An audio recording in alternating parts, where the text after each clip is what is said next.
जय गुरुदेव। सरिता बहन जी का बतलाया हुआ एक बहुत पुराना वाकया आज यहाँ प्रस्तुत है। उन्होंने बतलाया कि बात है ये सन 1967 की। उस समय मुझे औंधा फोड़ा हो गया था, इसलिए मैं लखनऊ के डफरिन अस्पताल में भर्ती थी। वहाँ मुझे भर्ती होना पड़ा और 25 दिनों तक मुझे वहाँ उसी अस्पताल में रुकना पड़ा। तो इसी बीच गुरु पूर्णिमा का कार्यक्रम गोरखपुर में होने वाला था।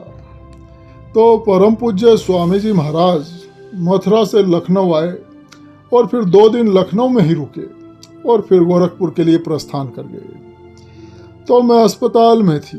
परम पूज्य स्वामी जी महाराज अलीगढ़ वाले प्यारे लाल जी पाठक उन्हें साथ लेकर अस्पताल में मुझे दर्शन देने आए। ये परम पूज्य स्वामी जी महाराज की बहुत बड़ी कृपा थी हमारे ऊपर। तो जब परम पूज्य स्वामी जी महाराज और पाठक जी अस्पताल में मेरे पास बैठे थे, तो पाठक जी ने स्वामी जी महाराज से कहा कि भाई साहब चलो। तो स्वामी जी महाराज ने कहा कि अभी थोड़ी देर में चलता हूँ।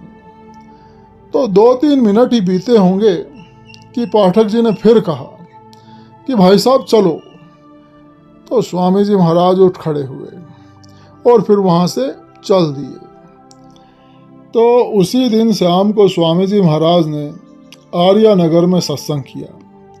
सत्संग के दौरान स्वामी जी महाराज ने कहा कि आज सुबह मैं एक मरीज को देखने अस्पताल चला गया था। तो पाठक जी भी मेरे साथ थे। मैं वहाँ कुछ देर रुकना चाहता था, लेकिन इन्होंने जल्दी मचाई।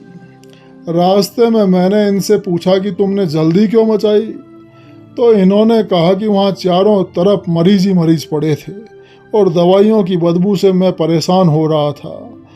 तो जब यहाँ के अस्पताल की बदबू नहीं बर्दाश्त हो सकती, तो सोचो कि नरकों में क्या हाल होता होगा जीवों का।